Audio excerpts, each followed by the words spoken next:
You're about to hear from our own correspondent. We do two versions of the programme, one for the BBC World Service, and this one's a download of the latest edition from BBC Radio 4. It's introduced by Kate Adie. Hello. Today, a new Egypt. That's what President Sisi says he's creating, but his critics maintain he's outdoing even his hardline predecessor when it comes to repression and clamping down on protest. In the far north of Sweden, the Sami people say they're in a fight for survival, and all because of riches buried beneath their traditional land. There's a sad story of a lonely baboon marooned on an African island. And a question: does President Putin of Russia have anything in common with Frank Sinatra? Our man in Moscow reckons so. A court in Egypt this week sent a further 68 people to jail for their part in street violence in the capital, Cairo, last year. Most received 15-year sentences and are said to be supporters of the deposed Islamist president, Mohamed Morsi. The man who ousted him, Abdel Fattah al-Sisi, says he's building a new and democratic Egypt. But since his election in May, many fear the old Egypt is making a comeback, with widespread human rights abuse and the jailing of political opponents. Ola Guerin in Cairo's been taking a look at how President Sisi is reshaping the country. On a recent Sunday morning, I was sitting in my flat on the banks of the Nile with a full pot of coffee and an empty computer screen in front of me. My plan was to spend a few hours writing about life in Egypt under President Abdel Fattah al-Sisi. Before I could type a word, the story began to write itself when I heard a sickening thud. From my window, I could see smoke rising across the river, near the high-rise headquarters of the Egyptian Foreign Ministry. Staff were running across the lawn. Soon afterwards, at the scene, I found out that a bomb had killed 2 policemen at a checkpoint. It was the latest in a series of sporadic militant attacks which have spiralled since July 2013. That was when the Sisi era really began. It was then, as army chief, that he ousted the elected president, Mohamed Morsi, of the Muslim Brotherhood, in a popularly backed coup. A year later, he was elected to replace him. Now, President Sisi is trying to stamp out a stubborn Islamist insurgency. This is just one battle the retired general has to fight. It's impossible to escape some of the others. On a sweltering summer evening, a Western diplomat friend invited a few journalists around for dinner and a chat. On the menu, tender lamb and golden roast potatoes. On the agenda, the future of the Arab world's most populous nation. "Do you think there's hope for Egypt?" our hostess asked as we lifted our forks. With her question hanging in the air, we were plunged into darkness by a power cut. "Well, that's one answer," she said, as groans and sighs erupted around the table. Life in Cairo and elsewhere in Egypt is punctuated by blackouts, sometimes as many as 3 a day. Egypt has long been called the sleeping giant of the Arab world. Now there's often no choice but to slumber. The power crisis predated President Sisi, but it's his job to keep the lights on. Egyptians are still largely in the dark about how he plans to do that. The pious, softly spoken former intelligence chief is given to pep talks rather than promises. "Before you put a piece of bread in your mouth," he said in one speech, "think, what have you done for Egypt today?" He regularly warns that he has no instant cures for the broken economy. "He's Mr. Mafish," said a colleague wearily. "Mafish money, Mafish petrol." Mafish is Egyptian slang, meaning there's none. Sisi has made some bold moves, increasing fuel prices by up to 80% to try to reduce a crippling subsidies bill. Not surprisingly, that's been painful for Egyptians, a quarter of whom live below the poverty line. At petrol stations these days, you can find long queues and short tempers. "Sisi has betrayed us," said Awad, a man in his 40s waiting to fill the tank of a battered taxi van. "The price of everything is soaring, except the price of human life. The people are worth nothing." A well-dressed woman in an air-conditioned Toyota sedan had a different view. The price hike is tough, she said, but we have to swallow it for the sake of our children. For now, Egypt's new pharaoh still enjoys considerable support. Some, including the International Monetary Fund, are giving him points for trying to tackle problems ignored for decades, and his strict work ethic is going down well. Ministers have to come to the office at 7 in the morning, an elderly Egyptian lady told me, over tea and dates. I saw it on state television. They're supposed to eat lunch and dinner in the office. There was nothing like that under Hosni Mubarak. It's unclear how many ministers are actually dining at their desks, but there is another area where many believe Sisi has outdone Mubarak, Egypt's long-term autocrat: repression. Human rights organisations say at least 1,400 people have been killed in protests and political violence since the coup. Before Sisi's election, one democracy campaigner gave me his prediction. "We'll need a lot more jails," he said, "because Sisi will keep filling them." These days it's hard to count how many people have been arrested, but one campaign group puts the figure at around 36,000. Just attending a peaceful protest can result in being sentenced to years in jail. It's clear that Mr. Mafish would like Mafish dissent. Ola Guerin in Cairo. The so-called truce, which was supposed to stop the fighting on the border between Russia and Ukraine, is in tatters this week. Amid continuing violence, at least 9 people were killed yesterday when artillery shells hit the eastern city of Donetsk. One shell exploded near a school on what was the first day of the new academic year. The 5-month-long conflict between Kiev and the separatists of Lugansk and Donetsk led to Western states imposing a series of sanctions on Russia. Steve Rosenberg says it's hard to predict what will happen next. These are difficult times in Russia. The ruble is falling, inflation rising, and capital fleeing. There are fears of recession. But not everyone here is required to tighten their belt. For example, Russia's new state news agency has just received a huge injection of cash. Россия сегодня, which means Russia Today, was created by Vladimir Putin less than a year ago to promote Russia around the world. Its budget for next year is reportedly 2.5 times bigger than this year's, a sign of how important information is to the Kremlin. I telephoned Россия сегодня to request an interview. When they put me on hold, I was astonished by the music being pumped down the line. It was Frank Sinatra singing Anything Goes. As I sat there listening to Old Blue Eyes, it suddenly dawned on me, this song encapsulates today's Russia, because this indeed has become a country where anything goes. If someone had told me a year ago that Russia would annex the Crimea, I wouldn't have believed them. Even President Putin himself had told the world he wouldn't do that. But he did. After all, these days, anything goes. Having said that, few people had expected Moscow to arm, encourage and bankroll separatist rebels in eastern Ukraine, let alone send Russian soldiers across the border to fight alongside them. But it did just that. Once again, it seems that anything goes. And when anything goes, well, the most bizarre things start to happen. The other day, I witnessed a group of Muscovites on the street taking off their T-shirts. All their tops had Western signs and symbols on them. And what did they do with the removed items? They exchanged them for Russian T-shirts that some activists were handing out, a sort of patriotic top swap.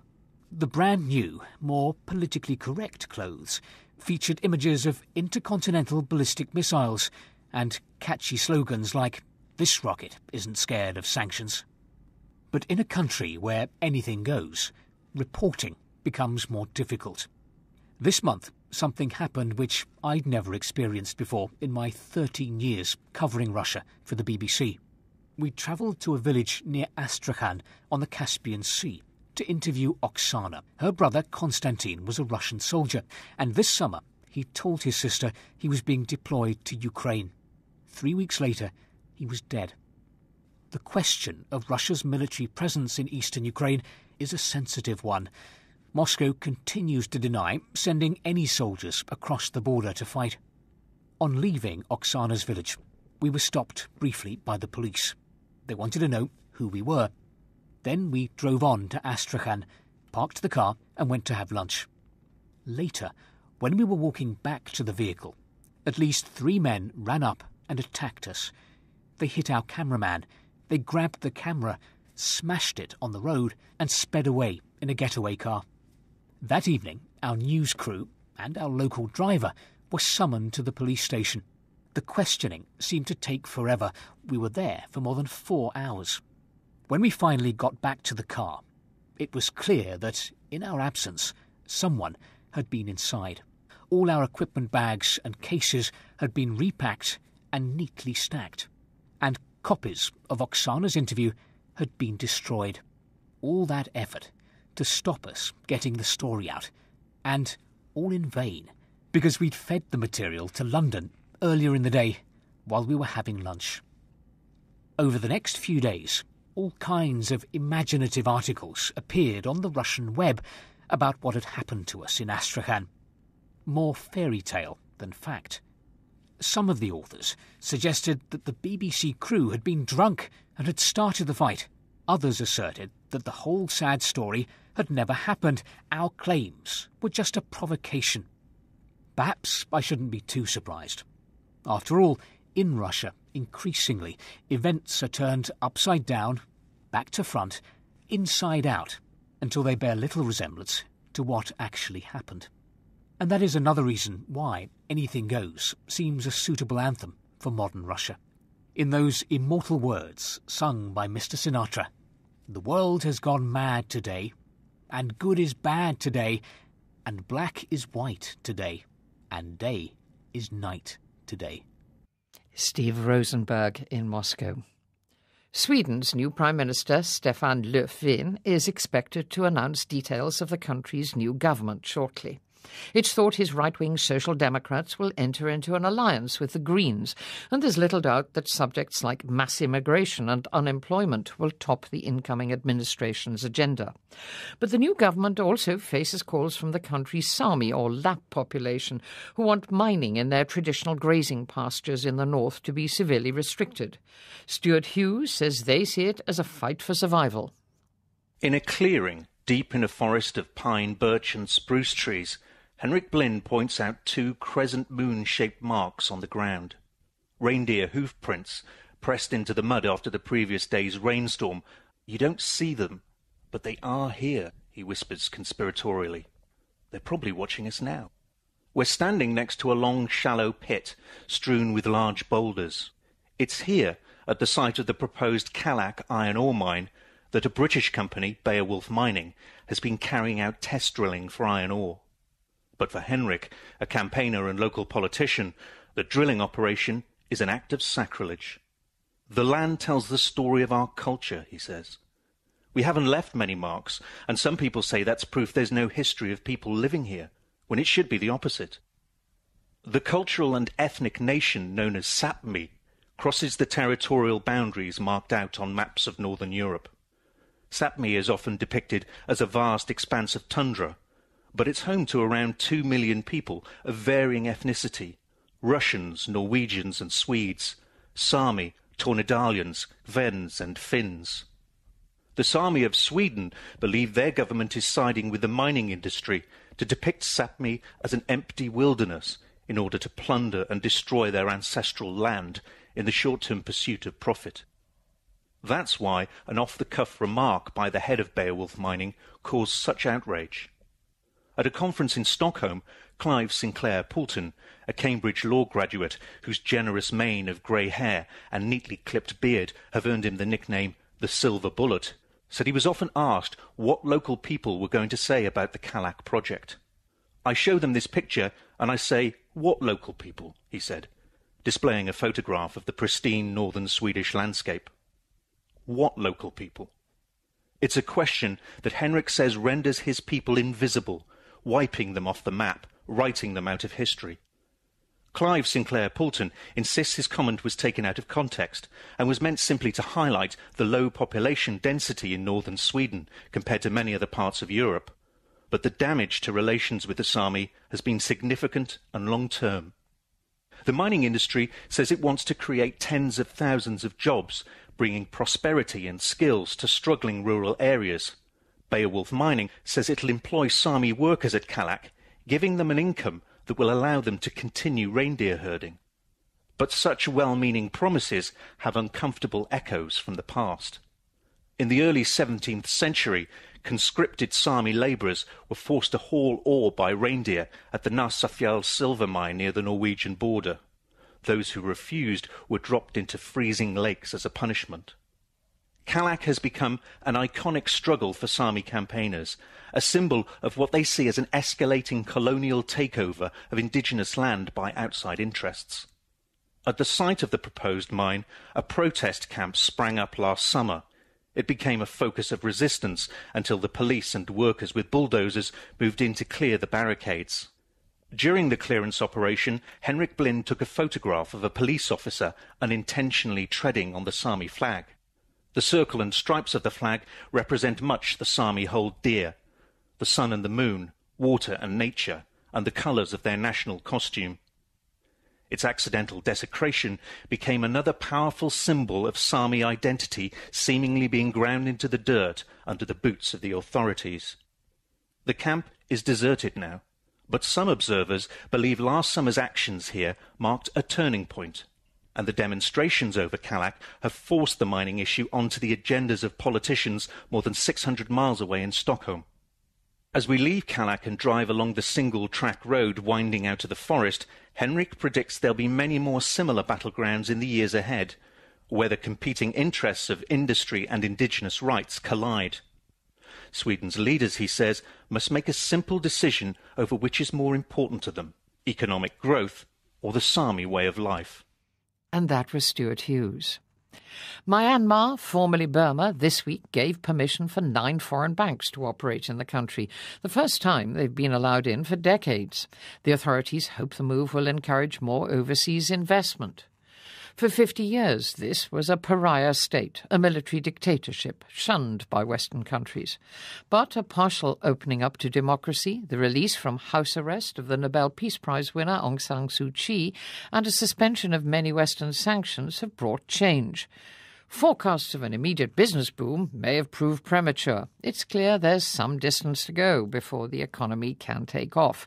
There aren't enough skilled workers, the infrastructure is still creaking, and there's an urgent need for further reforms. Despite this, Charlotte MacDonald's been finding out that for many Burmese, the quality of life is improving. As I climb up the unlit stairwell, I can hear my heart pounding from the exertion. 6 flights up, 2 more to go. You should try carrying shopping and a couple of children, Twompy chuckles. We're walking up the dusty staircase to his flat on the top floor. The flat, when we finally get there, is large. There are several solid, dark, good quality wooden chairs arranged around a flat-screen TV. In the corner is a desk with a computer, Facebook glaring out from the screen. Everywhere there are people, and I can smell sweet and savoury scents of dinner cooking down the corridor. I'm welcomed by Twompy's British wife, Michaela. The two of them met working at an international school in Yangon. They now live here with their 3 children and Twompy's extended family. There are 14 of them in total. I'm told that as the eldest son, it's Twompy's responsibility to look after his parents and siblings. Come and take a look outside before it gets dark. I'm led out onto the balcony and shown the view of the city below. Busy streets, cars, buses and trucks with workers clinging on every side on their way home. I can see a hodgepodge of modern high-rise blocks mixed up with decaying colonial buildings. Over there in that part, that's where Aung San Suu Kyi's father was assassinated, says Michaela. She tells me that when she first started coming here 10 years ago, policemen were stationed there, making sure people didn't loiter, presumably to stop the place becoming a focal point for protest. Back then, people didn't make comments about the government. If you went to a tea shop with your friends, you were careful about what you said. You just didn't know who was sitting behind you or who was listening to what you were saying, says Michaela. The day she saw people holding a peaceful, candle-lit protest about power cuts, undisturbed by the authorities, is when she knew the political repression was finally lifting. The road, she continues, used to be cluttered with old bangers. Every time Michaela took a taxi during the rainy season, water would come gushing up through the holes in the floor. The inside panels of the doors were often missing, and if you wanted to open the window, you'd have to ask the driver to pass the handle to you so you could wind them down. Now the roads are full of modern cars, mostly second-hand Japanese ones. New hotels and apartment blocks are going up, and there are more international products. 5 years ago, the couple decided to invest in a mobile phone. Together, they pooled their money to buy one SIM card at the astronomical price of around £1,500. Today, you can get one for just £1. But this is Yangon, the big city, the commercial capital. It's in its own bubble. 70% of Myanmar's population lives in the countryside. Twompy had a very different life before coming to the city. We sit down to dinner, tucking into the various dishes on the table.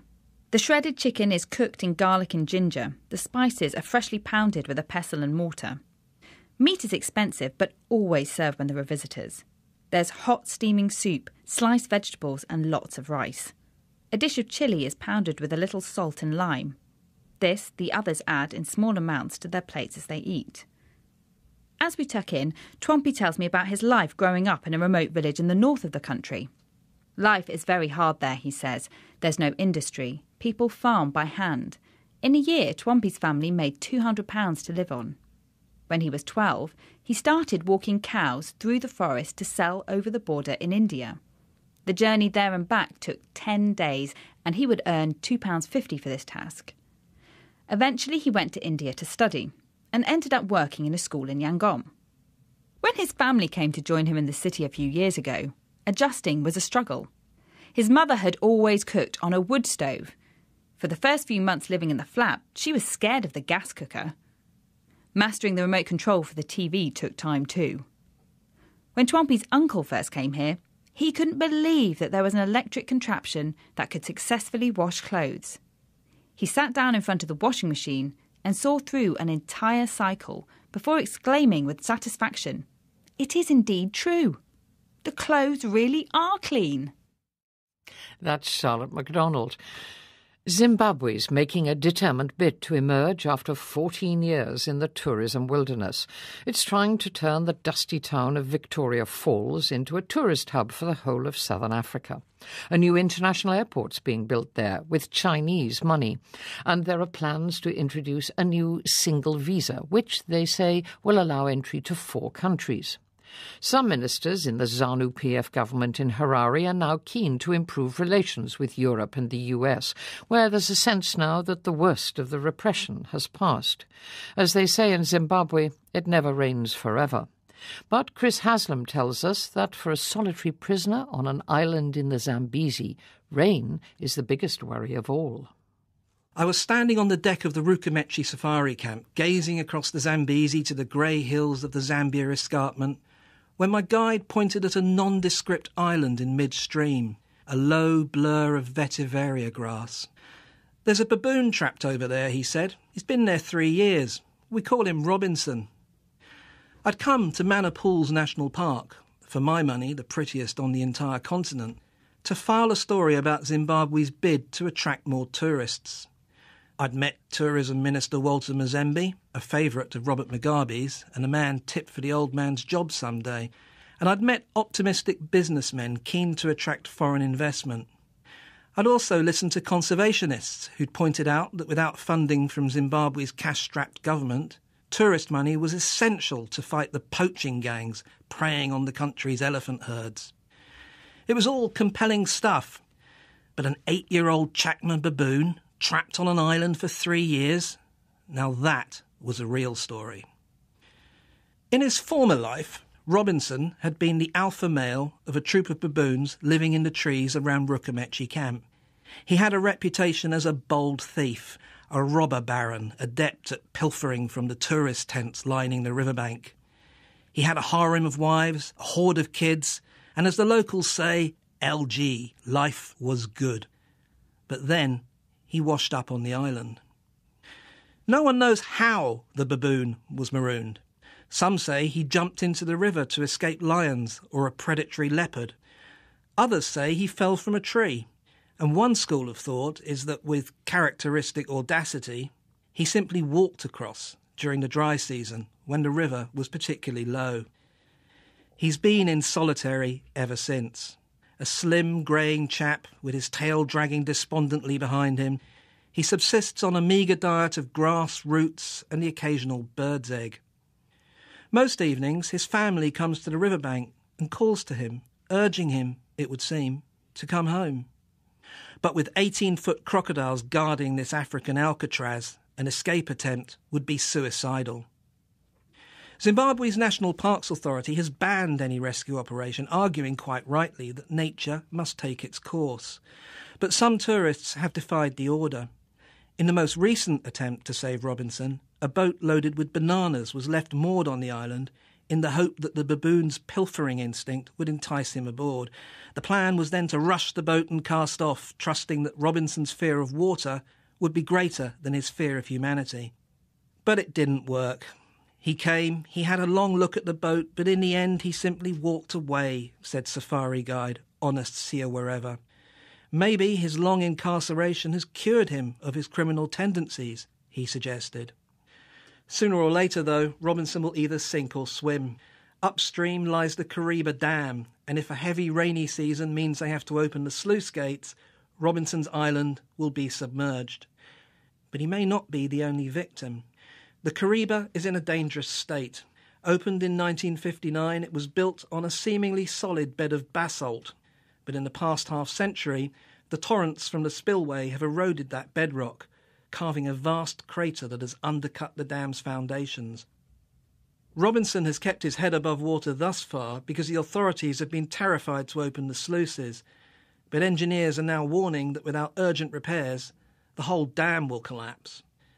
If that happened, a tsunami-like wall of water would rip through the Zambezi Valley, reaching the Mozambique border within 8 hours. The torrent would overwhelm Mozambique's Cahora Bassa Dam and knock out 40% of southern Africa's hydroelectric capacity. Along with the devastation of wildlife in the valley, the Zambezi River Authority estimates that the lives of 3.5 million people are at risk. As the sun sets and I sip my gin and tonic on the banks of the mighty Zambezi, the baboons come down to the water's edge and start calling. After a while, Robinson appears on the shores of his island. He sits and listens for a few minutes, then disappears back into the reeds. Maybe he knows that with a map-changing catastrophe held back by a crumbling wall of 55-year-old concrete just upstream, his prison island is as safe as anywhere round here. Chris Haslam with that story of marooned baboon Robinson, bringing this edition to a close. We'll be back on Saturday morning at 11:30 with more stories from around the world, and I hope you'll join us then. Goodbye. Thud. From my window, I could see smoke rising across the river, near the high-rise headquarters of the Egyptian Foreign Ministry. Staff were running across the lawn. Soon afterwards, at the scene, I found out that a bomb had killed 2 policemen at a checkpoint. It was the latest in a series of sporadic militant attacks which have spiralled since July 2013. That was when the Sisi era really began. It was then, as army chief, that he ousted the elected president, Mohamed Morsi, of the Muslim Brotherhood. You're about to hear from our own correspondent. We do 2 versions of the programme, one for the BBC World Service, and this one's a download of the latest edition from BBC Radio 4. It's introduced by Kate Adey. Hello. Today, a new Egypt. That's what President Sisi says he's creating, but his critics maintain he's outdoing even his hardline predecessor when it comes to repression and clamping down on protest. In the far north of Sweden, the Sami people say they're in a fight for survival, and all because of riches buried beneath their traditional land. In May, many fear the old Egypt is making a comeback, with widespread human rights abuse and the jailing of political opponents. Orla Guerin in Cairo's been taking a look at how President Sisi is reshaping the country. On a recent Sunday morning, I was sitting in my flat on the banks of the Nile with a full pot of coffee and an empty computer screen in front of me. My plan was to spend a few hours writing about life in Egypt under President Abdel Fattah al-Sisi. Before I could type a word, the story began to write itself when I heard in a popularly backed coup. A year later, he was elected to replace him. Now, President Sisi is trying to stamp out a stubborn Islamist insurgency. This is just one battle the retired general has to fight. It's impossible to escape some of the others. On a sweltering summer evening, a Western diplomat friend invited a few journalists around for dinner and a chat. On the menu, tender lamb and golden roast potatoes. On the agenda, the future of the Arab world's most populous nation. Do you think there's hope for Egypt? Sad story of a lonely baboon marooned on an African island. And a question. Does President Putin of Russia have anything in common with Frank Sinatra? Our man in Moscow reckons so. A court in Egypt this week sent a further 68 people to jail for their part in street violence in the capital, Cairo, last year. Most received 15-year sentences and are said to be supporters of the deposed Islamist president, Mohamed Morsi. The man who ousted him, Abdel Fattah al-Sisi, says he's building a new and democratic Egypt. But since his election